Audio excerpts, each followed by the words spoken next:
analysis coming to you live on Politics and Business Television Abuja. Good afternoon and many thanks for joining us on the program today. I'm Fatima Abubakar Oyibo.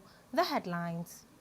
Tinubu abruptly ends Paris leave, returns to Abuja amid rising speculations. The federal government issues fresh flood alert for Lagos and 13 other states. A fire ravages 2 Lagos buildings, 4 suspects freed from German prison amid global scrutiny. Details of the stories and more to come shortly after the break. Do stay with us.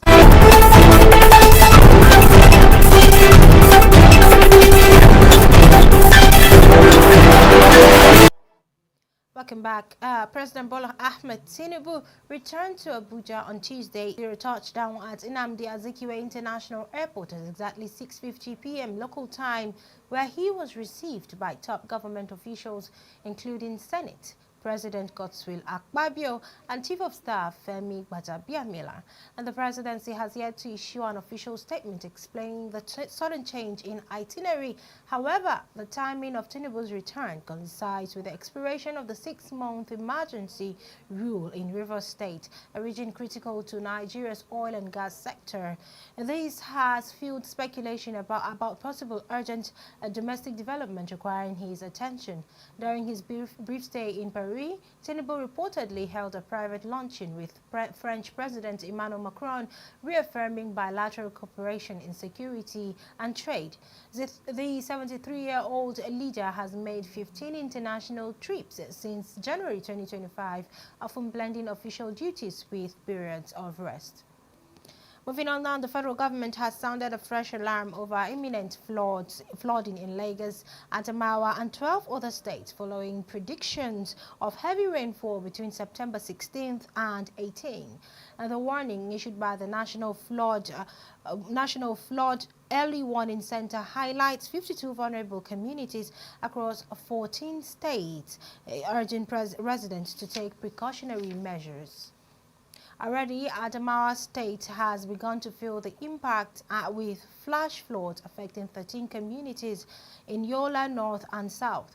Emergency responses teams including NEMA and state agencies have evacuated hundreds of residents to temporary shelter. Emergency responses teams including NEMA and state agencies, have evacuated hundreds of residents to temporary shelters, with priority given to children, the elderly and persons with disabilities.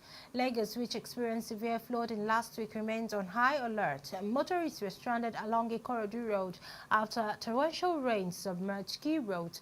Authorities are calling for increased vigilance and cooperation with emergency services to mitigate further damage and loss.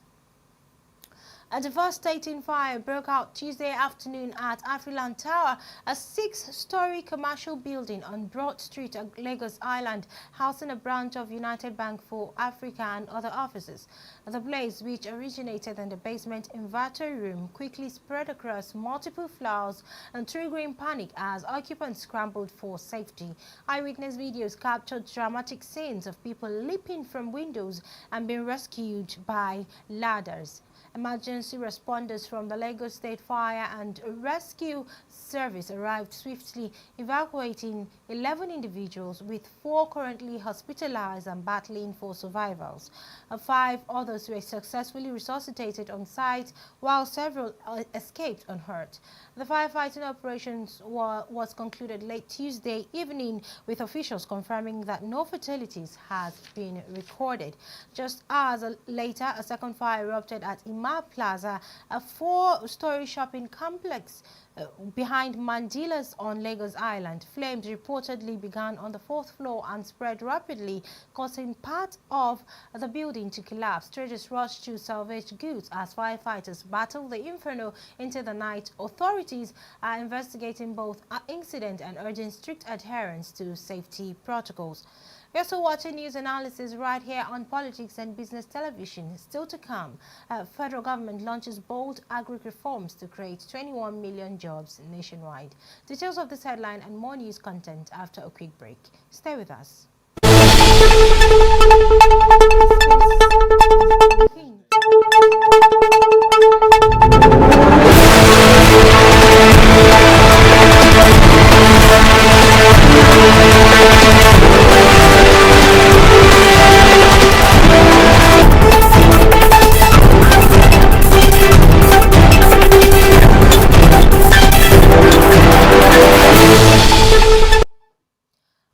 Yes, so welcome back. Now let's move on to business matters.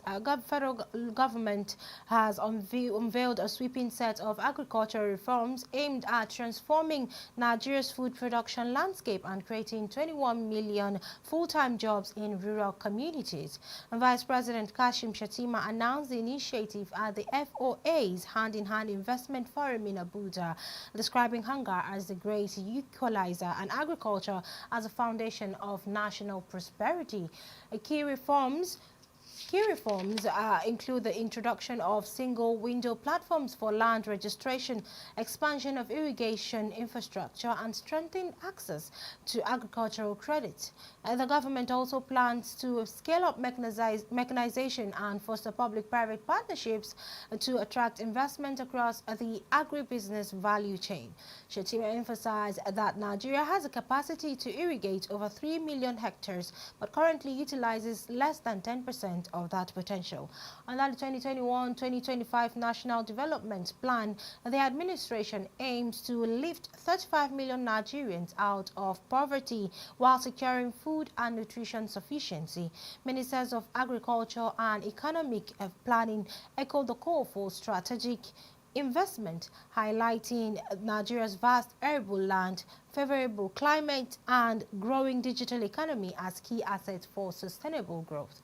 On the foreign scene, Christian Bruckner, the man identified by German prosecutors as a prime suspect in the 2007 disappearance of British toddler Madeleine McCann, has been released from Sehnde prison after serving a 7-year sentence for an unrelated rape conviction. Bruckner, 48, was driven away under heavy police escort, wearing an electronic ankle tag and facing strict post-release conditions, including passports, surrender, and address registrations. Despite being named the top suspect in the McCann case in 2020, Bruckner has never been formally charged due to insufficient evidence. Prosecutors maintain they have concrete but inconclusive proof linking him to Madeleine's disappearance from a holiday apartment in Praia da Luz, Portugal. His release has reignited public concern, with experts warning he remains highly dangerous and likely to re-offend. Authorities in Germany, Portugal, and the UK continue to investigate the case, which remains one of the most high-profile unsolved child abductions in modern history. British police have reportedly requested an interview with Bruckner, which he declined. His lawyer has criticized the media portrayal and warned that reintegration into society will be difficult given the global attention surrounding the case. And now for Sportnet News, let's join Ariko Tom.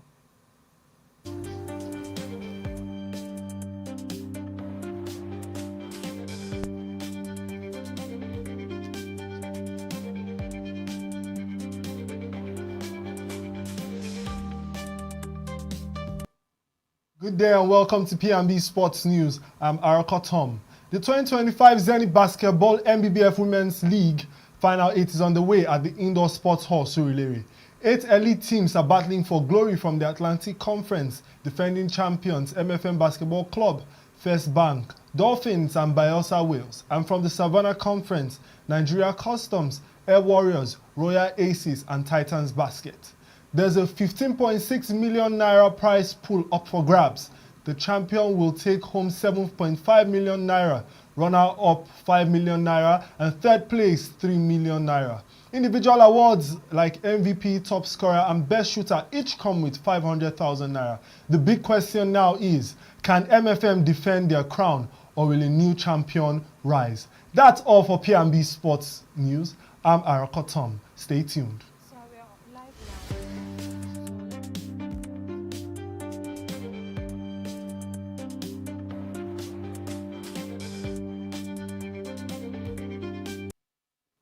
Welcome back. Now on to the focus of the day. So the Nigerian Senate, under the leadership of the Senate President Godswill Akpabio, has come under sharp criticism. Human rights lawyer Femi Falana has accused the Senate of notoriously collapsing Nigeria, citing reckless approvals, weak oversight and questionable priorities at a time the country is facing deep economic and social crisis.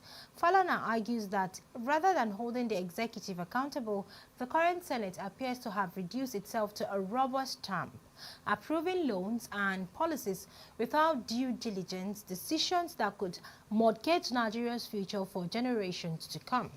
This raises big questions.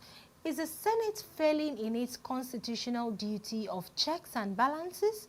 Or is FALANA being overly critical of a legislature still finding its footing under Akpabio's leadership?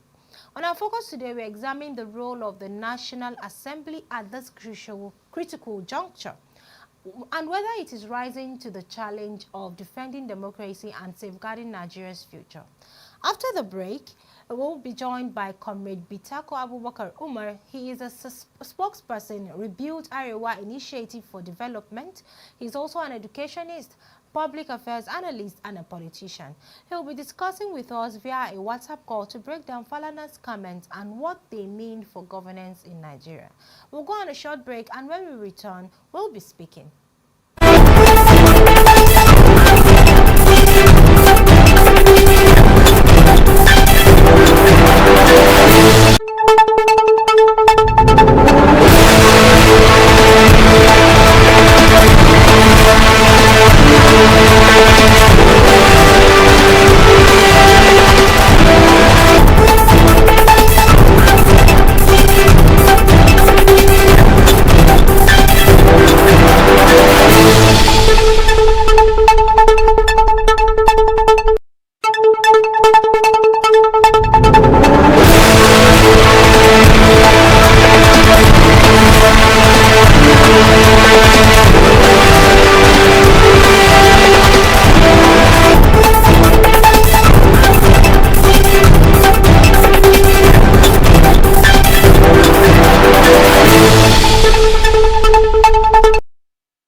Back. As I said before the break, we'll be joined by Comrade Bitako Abubakar Umar, and as I said, he's a spokesperson, Rebuild Arewa Initiative for Development. He's also an educationist, a public affairs analyst, and a politician. So he'll be discussing with us via a WhatsApp call to break down FALANA's comments. Comrade Bitako, welcome to the show. Good afternoon. Good afternoon, Nigerians, please. Good afternoon, sir. Welcome to the show. So let's get right into it. Is Femi Falana right to accuse the Senate of collapsing Nigeria, or is this more of a political exaggeration? I don't think so. First of all, Femi Falana is an elderly man. He's a legal practitioner. He's a human rights activist. At his own age, I don't think he can just issue a sweeping statement. If he can come back and make such an allegation, I think his allegation will not be far from right. Why do I say so? Because when you look at what is happening in the Senate, particularly the crisis between the Senate President, Akpabio, and that of the female Senator Natasha from Kogi, this situation has generated a lot of tension, has generated a lot of issues politically in Nigeria, and it has devised the status quo of the Nigerian Senate in both locally and internationally. What happened was very, very unfortunate, and we have seen series of issues like that.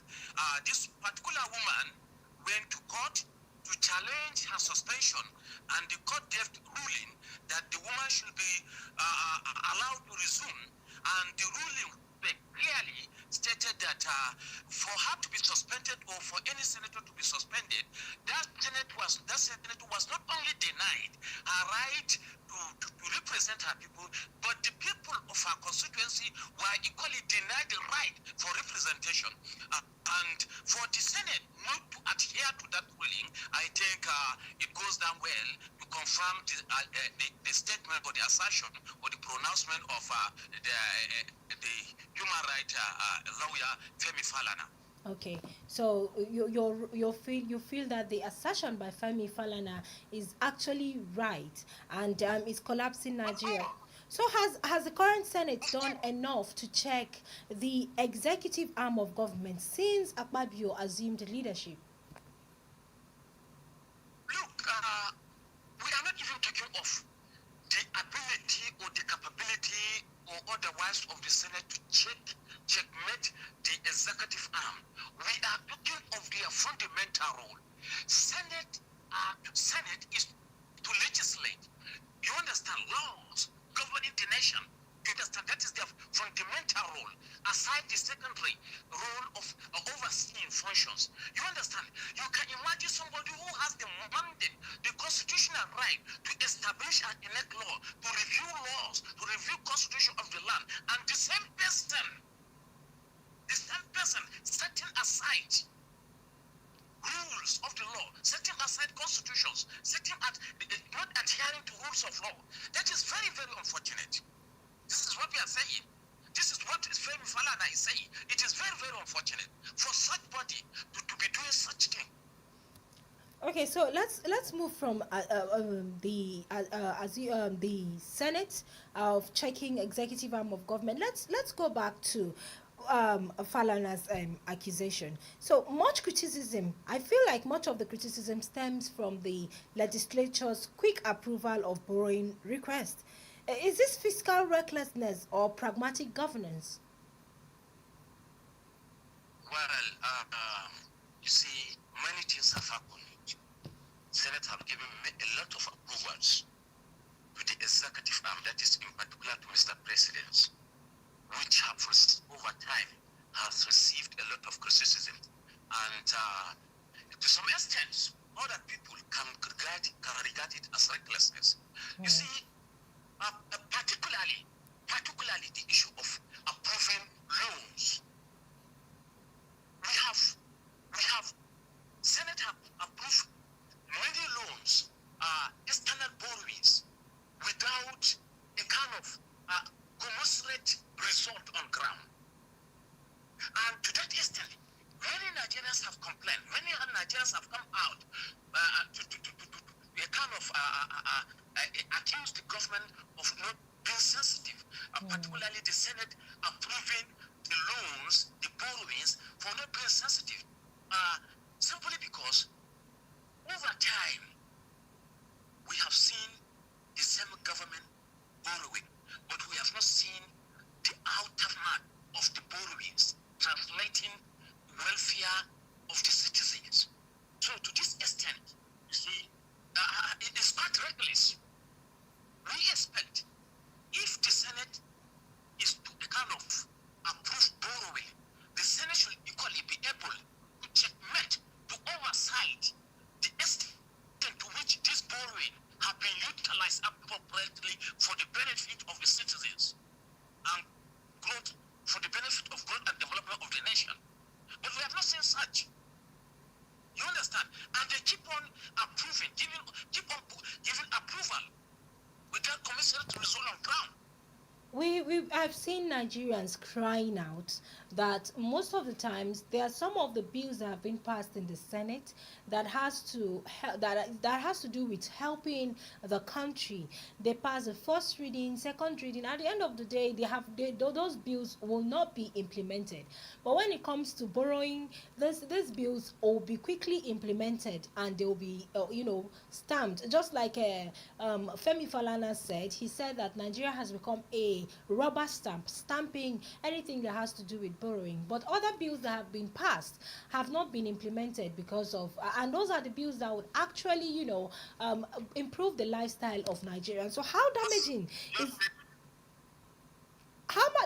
is it when ordinary Nigerians see their lawmakers as detached from the struggles of the citizens?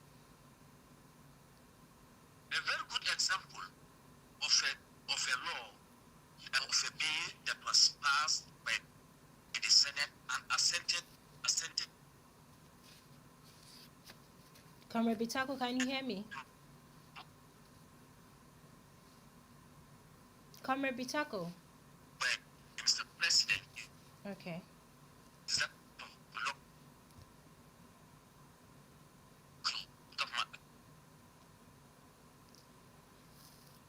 I think there's a break in transmission. Hello, Comrade Bitako.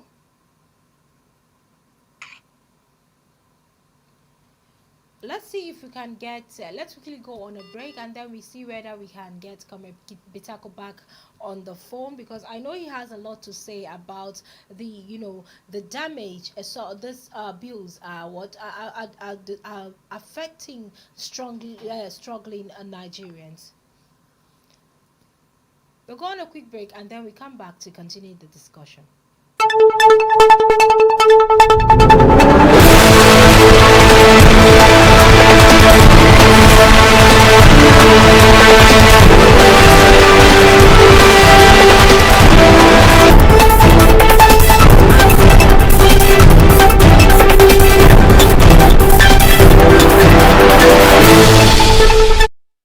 Welcome back. We have successfully gotten Comrade Bitako back on the line, and we are talking about how damaging is it when ordinary Nigerians see their lawmakers as detached from the struggles of the citizens. Comrade Bitako, can you continue with the discussion, please? Yes. As I was saying, a very good example at hand was the law that gave the local government autonomy in Nigeria. This law was passed by the Senate, was sent to the president for approval. The Senate was assented to the law, and there was Supreme Court judgment to that effect. Surprising, up to this moment, local government has not fully local government in Nigeria has not been enjoying its own autonomy, and the Senate has not said anything to that extent. You understand? This is just a very good one example to prove to you that the Senate are not so sensitive to the plights, demands, and welfare of the citizens. The citizens that voted them into power, the citizens that they are representing. So it is quite unfortunate in that aspect, and it is because of this people like the senior advocate Femi Falana is now attacking them that they are rubber stamped. Obviously, when you look at it in this aspect, with this example on ground, they are absolutely rubber stamped. So, lastly, before we go, what reforms are necessary to restore confidence in the Senate as a truly independent and accountable arm of government? The Senate should be up and doing, should not stay away from their fundamental role of reviewing constitution, oversight function, and adhering to the welfare of the citizens. They are representative of the citizens of their various constituencies. So whatever they should do, it has to be in tandem with the fundamental role that put them in place, not otherwise. That is just what they should do. Thank you. Okay, thank you so much, Comrade Bitako Abubakar Umar. He is the spokesperson of Rebuild Arewa Initiative Development. He's also an educationist, a policy analyst, and also a politician. And I know that he's speaking from a place of passion, and he's speaking from a place that has to do with the struggling citizen. Thank you so much for joining us on the conversation, Comrade. Thank you so much. You're welcome. So, the